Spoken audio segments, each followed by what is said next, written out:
Alô, pessoal, tranquilito no mas? Você conhece o balanço de nutrientes? A importância prática dessa informação? Conversei com o Dr. Eros Francisco sobre o tema. Fique aqui, porque vai valer a pena.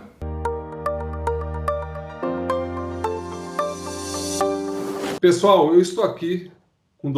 Eros Francisco.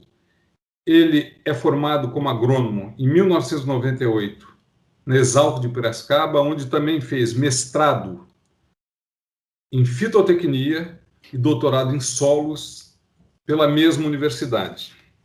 Durante esse período, ele também foi pesquisador visitante no IFDC, no Alabama, Estados Unidos. Depois, o Eros migrou, teve um pequeno período como professor universitário, e migrou para a Fundação MT, onde foi coordenador de pesquisas de solos e nutrição de plantas.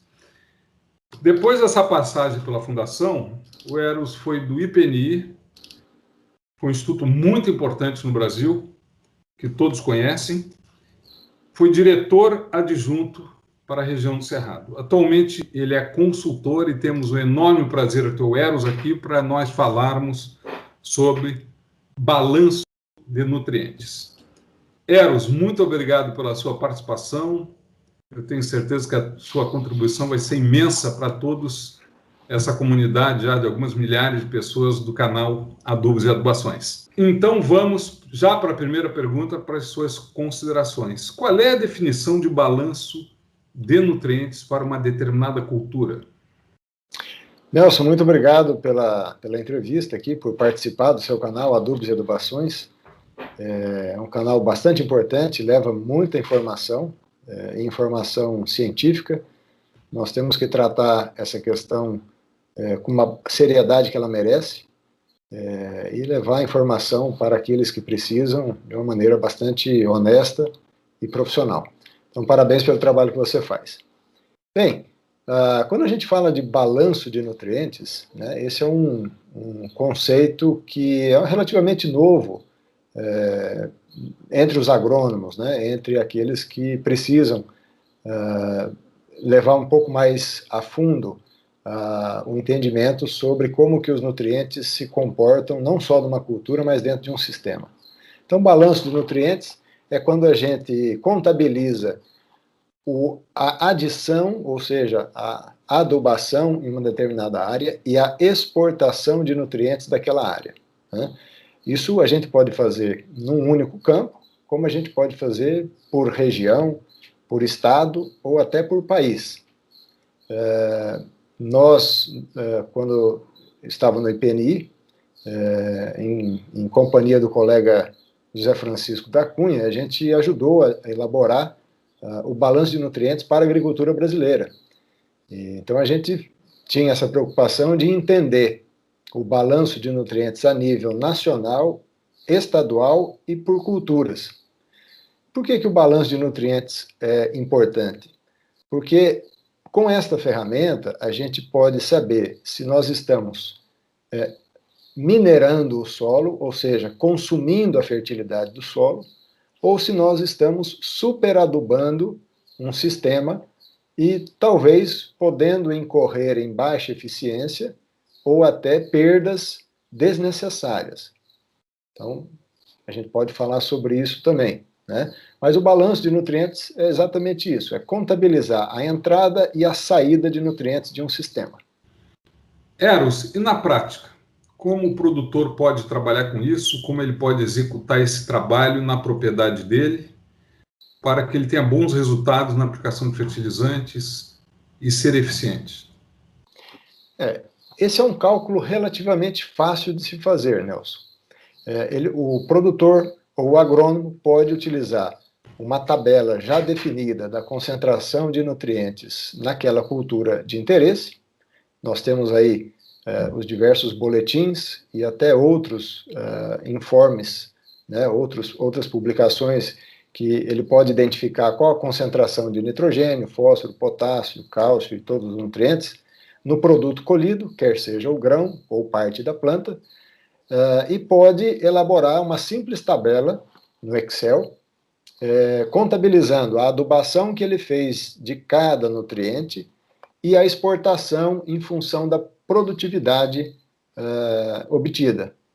Então, um menos o outro, ou, em alguns outros casos, a gente também calcula o desfrute, que é um pelo outro, uma relação de divisão, nós podemos chegar a números indicativos de se nós estamos adubando de mais ou adubando de menos um campo de produção. Ele pode fazer isso usando essas tabelas, que já vêm com as concentrações médias, ou ele pode, em um caso mais específico, coletar uma amostra do produto colhido e mandar analisar. Então, ele vai ter a real concentração dos nutrientes no produto que ele acabou de colher. Então, isso ficaria mais fidedigno à realidade local.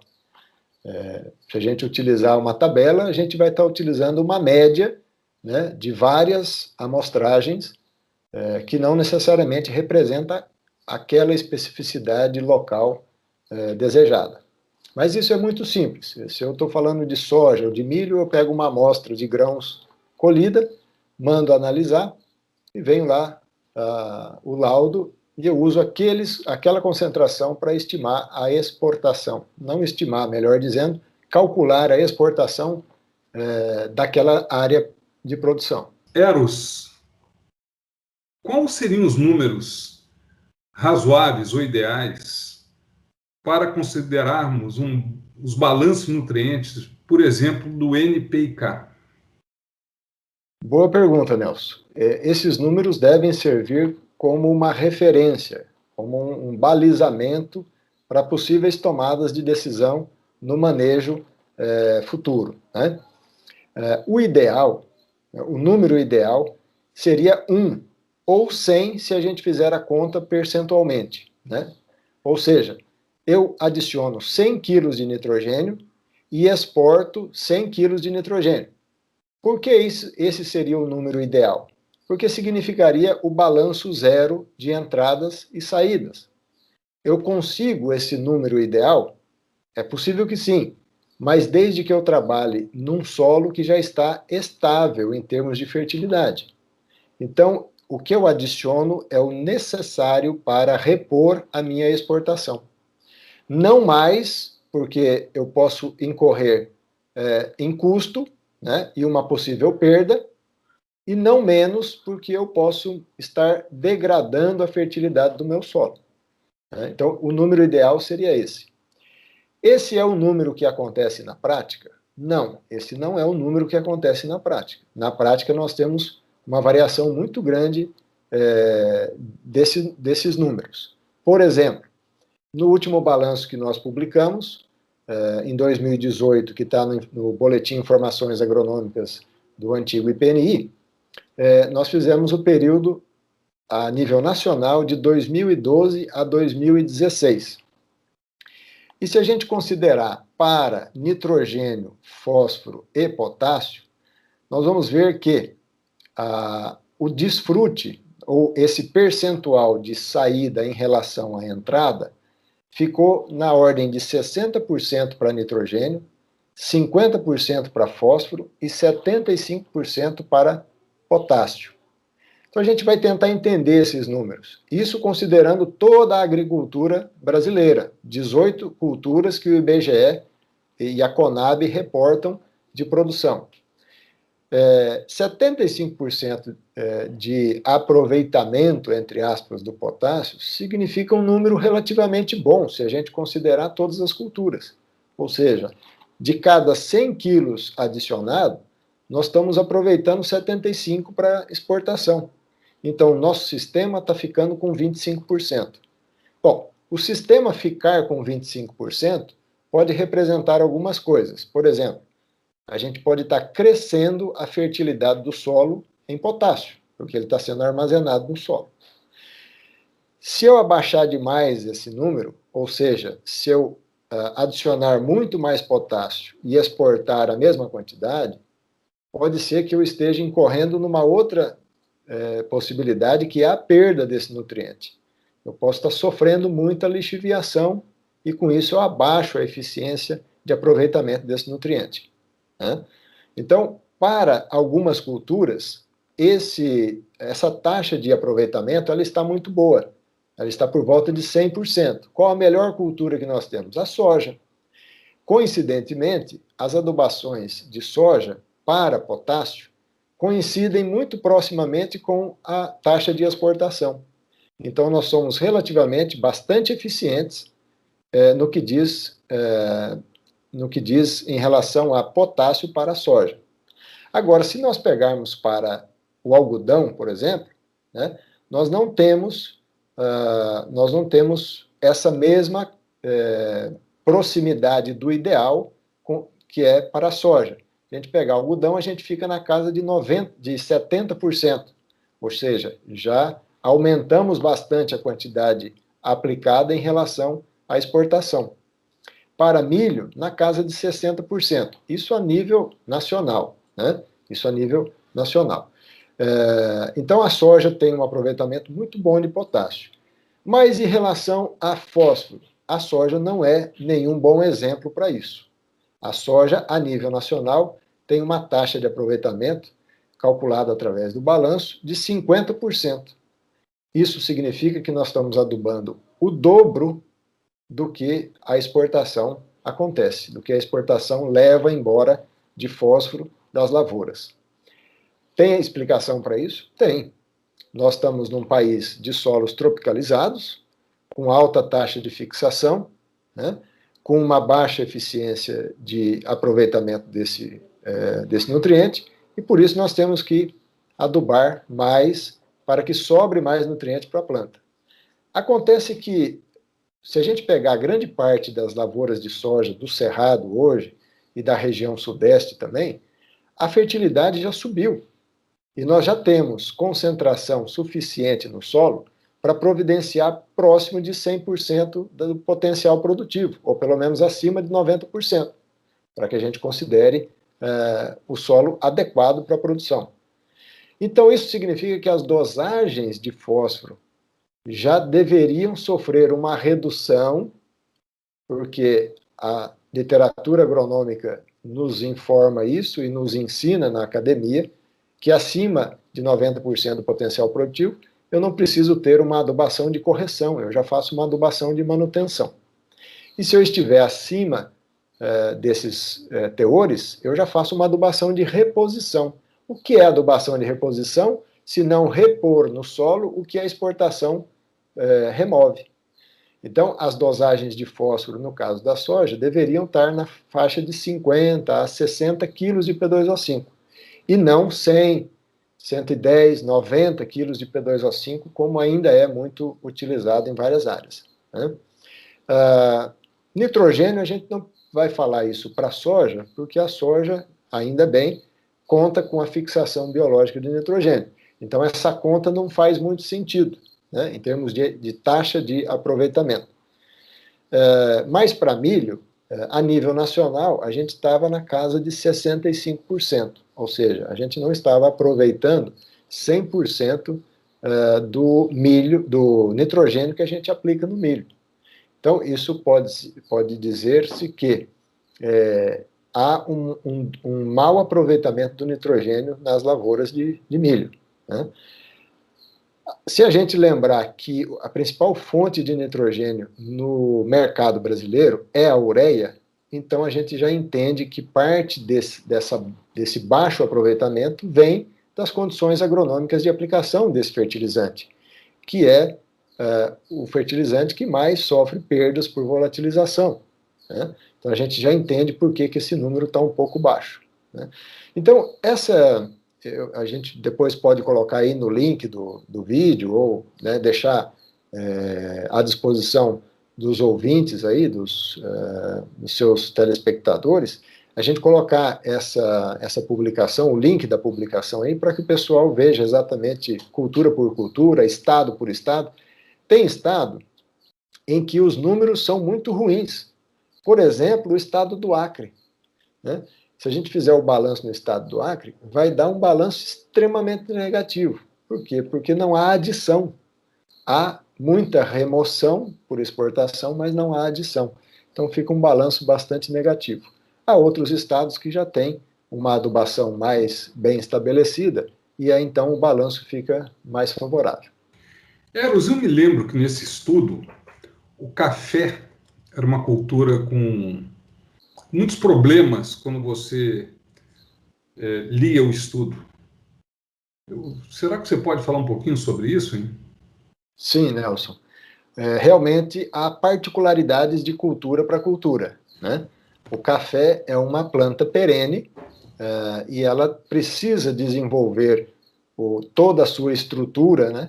Caule, ramos, folhas, para que ela entre em produção. Então, quando a gente faz o balanço de entrada e saída, né, de adição, de fertilização e de exportação, a gente vai ver números baixos. A gente vai encontrar, por exemplo, algo do tipo 20% de aproveitamento, 12% de aproveitamento de fósforo e 40% de aproveitamento de potássio. Então, são números baixos. Mas, agronomicamente, a gente precisa entender a característica de cada cultura. Então, é uma planta que vai gastar boa parte da nossa adubação para compor o seu próprio organismo, né? Caules, ramificação, raízes, né? Para que ela consiga fazer uma produção. Sem falar da bianualidade do café, né? Que existe anos de maior produção, anos de menor produção. Então, há particularidades que a gente precisa ler com mais atenção. Sim, o estudo ele não teve o objetivo de penalizar alguma cultura ou criticar algum sistema de manejo, né? Mas simplesmente tirar uma foto da realidade.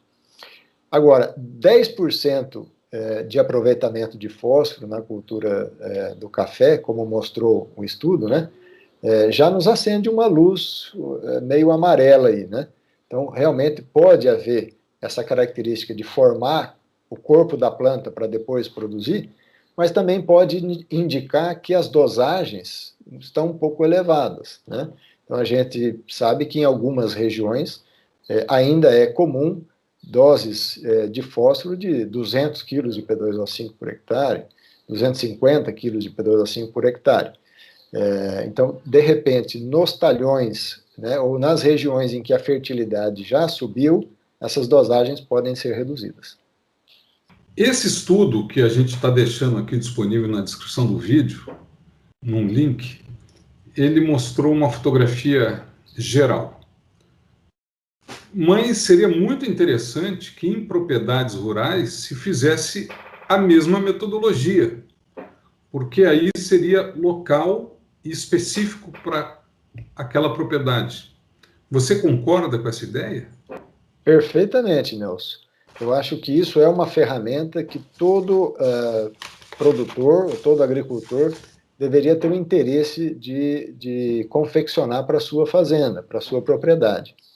E nós até desenvolvemos um aplicativo, né, está disponível no site da NPCT, né, depois pode colocar o endereço aí para quem quiser visitar, é totalmente gratuito, uma ferramenta em que o agricultor pode acessar, selecionar a cultura que ele está trabalhando, inserir a produtividade que ele obteve e a ferramenta vai calcular automaticamente para aquela condição qual é o balanço da área dele, né?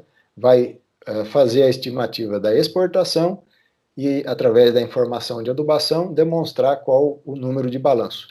Isso serve como um norteador, Nelson, porque se o balanço está muito negativo, ele precisa investigar se as dosagens não precisam ser elevadas, ou se o sistema dele, por outro motivo, está ineficiente no aproveitamento do fertilizante.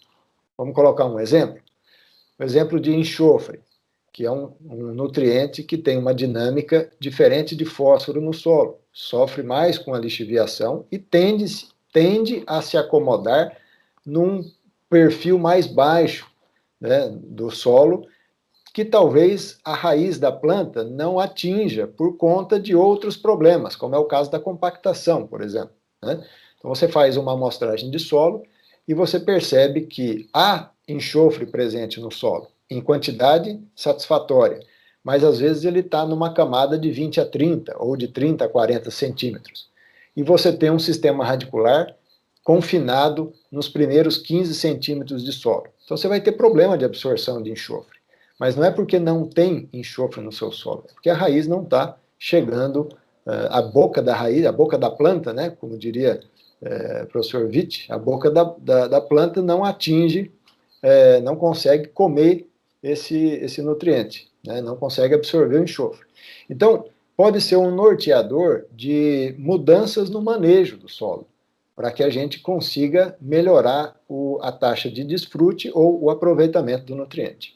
Eros, você é consultor na região dos Cerrados. O que você pode nos falar sobre o balanço nutrientes nessa região para milho e para soja? Muito bem. Quando a gente observa as culturas individualmente, a gente já tem um bom cenário, né? Uma boa ideia do cenário que a gente vai enfrentar. Então, através do uso dessa ferramenta também, Nelson, o agricultor consegue ter uma ideia, porque muitas vezes ele não tem ideia de quanto nutriente ele está perdendo, entre aspas, né, com a exportação do produto colhido. Então é importante que ele venha a ter um conhecimento desses números para que ele realmente faça, ele dê a importância que a adubação tem, né? Então, o produtor descobrir que uma produtividade de 70 sacas de soja por hectare leva embora da área dele 85 quilos de K2O por hectare, impacta esse conhecimento. Então é importante que ele saiba disso, para que ele faça essa noção de grandeza. Senão ele fica criticando o agrônomo, mas está gastando muito com adubo, está adubando demais a lavoura. Mas está adubando demais por quê? Porque às vezes a produtividade, por outros motivos, além da fertilidade do solo, né, por um bom material genético, por um bom programa de manejo fitossanitário, né, então ele consegue crescer em produtividade e uma coisa puxa a outra, ele vai exportar mais nutrientes dessa área. Então é importante ele ter essa noção de grandeza. Mas falando de soja e milho, né, que é a dobradinha do cerrado hoje, né? Hoje nós estamos com uma área bem grande, bem significativa de soja no cerrado e 50% dessa área vira milho safrinha. Quando a gente contabiliza, vamos começar com fósforo, porque o nitrogênio vai ser um comentário adicional aí para a fixação biológica. Quando a gente trabalha com o fósforo, então a gente vai ter, vamos colocar como padrão aí, uma produtividade de 60 sacas de soja e 100 sacas de milho safrinha, que são números bastante realistas aí, né? Então a gente vai ter uma exportação só de fósforo na casa de 100, 105 até 110 quilos de fósforo por hectare. Então, se a gente contabilizar uma adubação média que é feita aí, a gente vai estar muito próximo do aproveitamento ideal, né? Contabilizando aí 70 quilos de P2O5 para a soja e uns 30, 40 para o milho safrinha. Isso é uma adubação relativamente próxima do comum aí, para essa dobradinha. Então, fósforo a gente estaria dentro do ideal, né? No caso de potássio, a soja é uma grande exportadora de potássio, mas o milho não. O milho não exporta muito potássio. Uma produtividade de 100 sacas de milho vai exportar algo entre 25 a 30 quilos de K2O por hectare.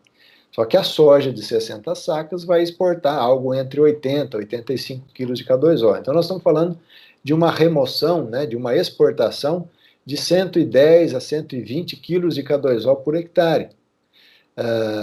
Qual é a dosagem média empregada? É na casa de 90 quilos de K2O por hectare, já pensando no milho safrinha. Dificilmente o produtor hoje, né, quando a gente fala de produtor, a gente tem que classificar quem é esse produtor. Há muitos bons produtores, né, que seguem muito à risca as recomendações agronômicas. E há produtores que, por uma característica do financiamento agrícola, né, estão consumindo um pacote de alguma determinada empresa. Então, nesse pacote, às vezes, ele não está tão equilibrado assim para suprir todas as realidades, né? Ele é um número médio. Então, às vezes, o potássio não vai na adubação do milho safrinha, vai só na adubação da soja.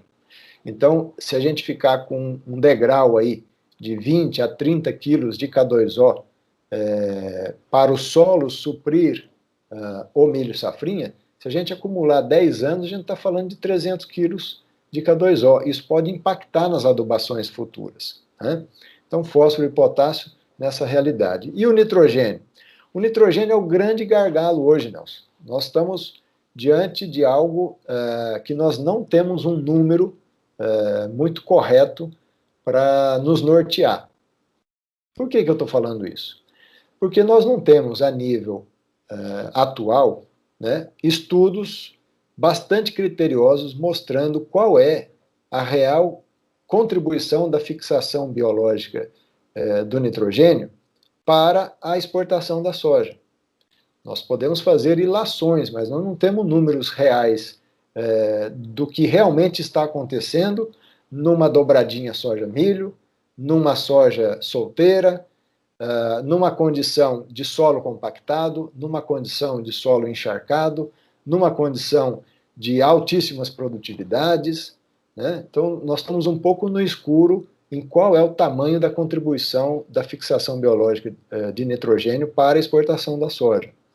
Tanto que nessa ferramenta do balanço, que a gente comentou, nós colocamos uma chave de classificação lá, para o produtor se autocaracterizar como alguém que faz um bom manejo de solo ou alguém que faz um manejo inadequado do solo, né? Quem faz um bom manejo do solo, e por que isso é importante a gente classificar? Porque quem vai fazer um bom manejo do solo vai ter condições ideais para as bactérias nodularem, né, formarem os nódulos e produzirem com eficiência nitrogênio para a planta. Então ele vai ter que ter uma boa quantidade de matéria orgânica no solo, um solo poroso, aerado, livre de encharcamento, livre de acidez, que impacta bastante no processo de nodulação da soja.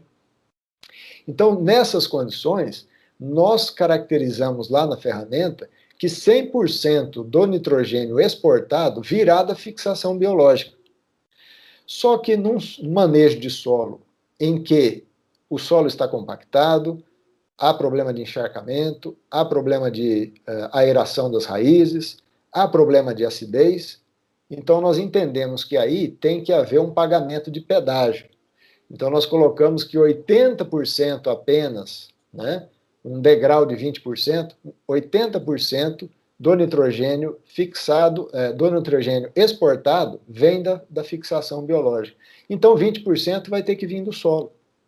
Então isso significa que precisamos abrir um pouco do olho e ter um pouco de atenção em como a gente está criando condições para que a fixação biológica de nitrogênio aconteça para suprir aí 300, 400 quilos de nitrogênio por hectare para todo o arcabouço da planta, que é a absorção ou extração de nitrogênio da planta de soja, para que a gente faça uma exportação de 200, 250 com as produtividades que a gente está vendo. Então, se eu não vou adubar a soja com nitrogênio, porque eu dependo da fixação biológica, eu vou adubar só o milho com nitrogênio.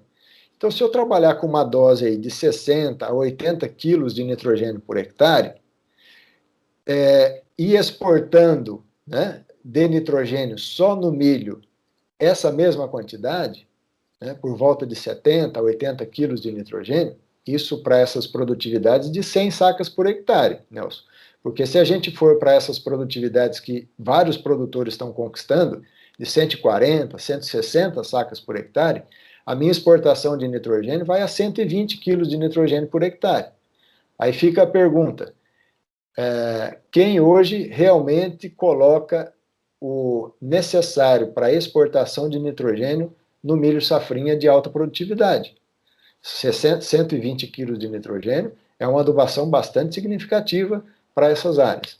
Então, se eu contabilizo esse déficit que pode haver no milho safrinha com a questão do balanço da fixação de nitrogênio da soja, eu tenho assim as minhas dúvidas de que o nosso sistema ele está realmente sendo eficiente no aproveitamento de nitrogênio. Eu acho que a gente pode estar tendo uma linha de decréscimo de longo prazo, logicamente, né? Não estou falando aí de 5 anos, mas de talvez 15 anos, a gente está exaurindo um pouco a capacidade desse solo fornecer nitrogênio para o nosso sistema. Isso significa uma adubação maior de nitrogênio no futuro. Eros, imaginando que um produtor rural e seu agrônomo fizeram um balanço em sua propriedade e observaram que as coisas não estão tão eficientes como esperado, o que eles devem fazer para aumentar a eficiência do fertilizante? Como é que você pode nos explicar isso aí? Ótima pergunta. Isso tem que ser individualizado até por nutriente, né, Nelson? No caso do potássio, por exemplo, a gente tem que fazer uma avaliação do tipo de solo. É um solo argiloso, com alta matéria orgânica, 3% de matéria orgânica, eventualmente 4% de matéria orgânica, dependendo do nível de argila, do teor de argila. É um solo que consegue reter potássio e perder muito pouco por lixiviação. Então, essa é uma realidade. Realidade de um solo bastante arenoso, 10, 15% de argila, né, com baixíssima matéria orgânica, 1%, 1,2%, é um solo que não vai conseguir reter muito potássio. Vai ter uma CTC aí de 4 centimols de carga por quilo de solo, né? Então, nessa realidade, ou na realidade mais arenosa, é obrigatório que o produtor parcele essas aplicações de potássio, para que ele não sofra perdas por lixiviação e para que ele consiga ajustar o ritmo de crescimento da planta com a disponibilidade do nutriente no solo. Se a gente for para o caso de fósforo, né, a gente precisa identificar, tem bastante fósforo no solo? Tem, mas ele está sendo assimilado pela planta? Por exemplo, eu tenho problemas de compactação que podem reduzir a disponibilidade de água para a planta. A gente tem que lembrar que grande parte do fósforo absorvido é por difusão. Vamos lembrar o que é difusão, Nelson? Difusão é a movimentação do íon em curto espaço por um gradiente de concentração através de um meio. Qual é o meio nesse caso? É a solução do solo. Só que se eu tenho um processo de secamento do solo rápido, né, por causa da compactação, que está diminuindo porosidade no solo, se eu tenho pouco meio, eu vou ter pouca difusão. Então, apesar de eu ter uma grande quantidade de fósforo no solo, momentaneamente, no período de estresse hídrico, em curtos momentos, ele pode estar não disponível por conta que não há meio para acontecer a difusão. Então, eu posso ter uma subnutrição da planta por conta de compactação do solo, por exemplo, né? E no caso de nitrogênio, eu preciso pensar muito em como que a dinâmica do meu sistema vai ser capaz de reciclar esse nutriente, né? Então, o produtor que está num solo mais arenoso, um solo mais sensível em termos de produção, ele precisa lembrar que para fazer um bom uso desses nutrientes mais lixiviáveis, a raiz, ele precisa ter raiz para buscar em profundidade e trazer para cima, fazendo com que os nutrientes fiquem mais disponíveis na superfície e que favoreça também o processo de formação de matéria orgânica no solo, né? Eu costumo dizer, Nelson, que palha em cima do solo não constrói matéria orgânica. A palha sozinha não vira matéria orgânica. Precisa de nitrogênio para que o processo de matéria orgânica, de formação de matéria orgânica aconteça, né? Então, às vezes, pensar só em palha e não pensar na disponibilidade de nitrogênio para que a biota do solo fabrique matéria orgânica é importante também. Eros, e quantas fontes de fertilizantes? Nitrogênio, fósforo e potássio. Será que a gente pode afirmar algo em relação a essa questão tão importante do balanço de nitrogênio? Sim, a fonte dos nutrientes vai ser um fator importante também na definição, né? Para a gente adequar o quanto de entrada a gente precisa para a saída que a gente vai ter, né? Então, fontes, por exemplo, de nitrogênio que sofrem com volatilização, nós estamos, se as condições ambientais favorecerem a volatilização de amônia, a gente vai estar sempre aplicando subdose de nitrogênio. Então, a nossa exportação, ela vai ser garantida com parte daquela dose que a gente aplicou e parte do solo que providenciou para a planta absorver, né? Então, o nosso balanço vai começar a ser negativo, né? Então, a importância da gente ajustar a fonte de nitrogênio com as condições ambientais da aplicação. Eu costumo dizer que seria bom, nas fazendas, que a gente tivesse pelo menos 2 fontes diferentes de fertilizantes nitrogenados. A ureia, por exemplo, como um fertilizante padrão, e um outro fertilizante, que pode ser uma ureia protegida, pode ser um sulfato de amônio, um nitrato de amônio, que tenha menos problema com volatilização, seja um produto menos volátil, para que a gente atenda a condição de aplicação. Então, o camarada entrou no site do clima e viu que nas próximas 24 horas tem chuva iminente, ele vai e utiliza a ureia. Por quê? Porque ele vai ter uma condição reduzida de perda de volatilização, perda de nitrogênio por volatilização da ureia. Agora, se ele está diante de uma situação que já passou a chuva, o solo está úmido e não vai voltar a chover nos próximos 5 dias, ele não pode aplicar ureia. Ele tem que aplicar uma fonte protegida ou um outro tipo de fertilizante nitrogenado, né? Então, ele precisa ter essa opção na prateleira para fazer esses ajustes, né? É lógico, existem, quando eu faço esses comentários, o pessoal sempre brinca, né?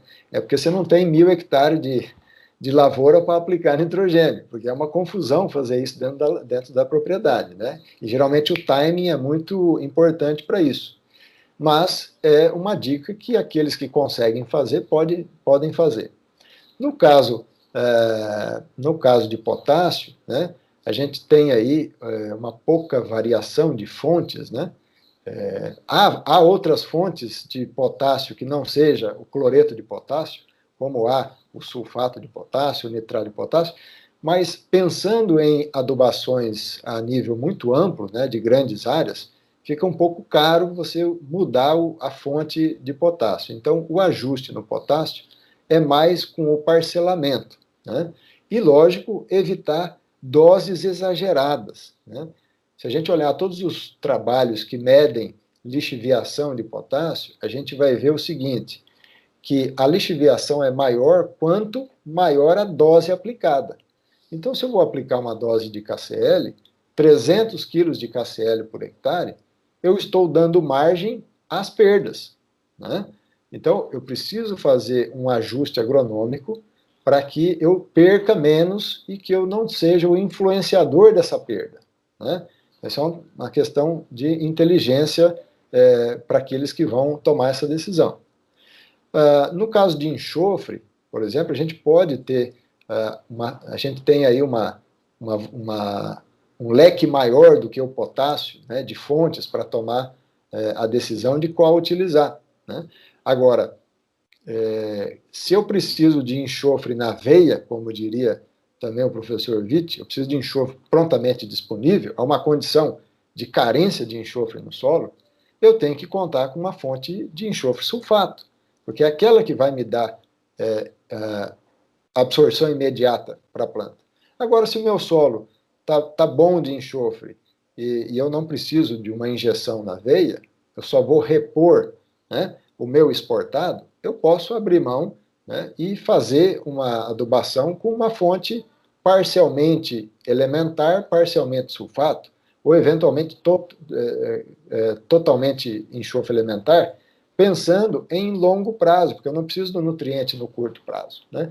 Então, esses ajustes de fontes, elas também podem entrar na decisão conforme o balanço indica. Eros, excelente, muito obrigado. Acho que isso é uma contribuição fantástica para o conhecimento das pessoas, para nós podermos cada vez mais progredirmos com a nossa eficiência em adubação na nossa agricultura.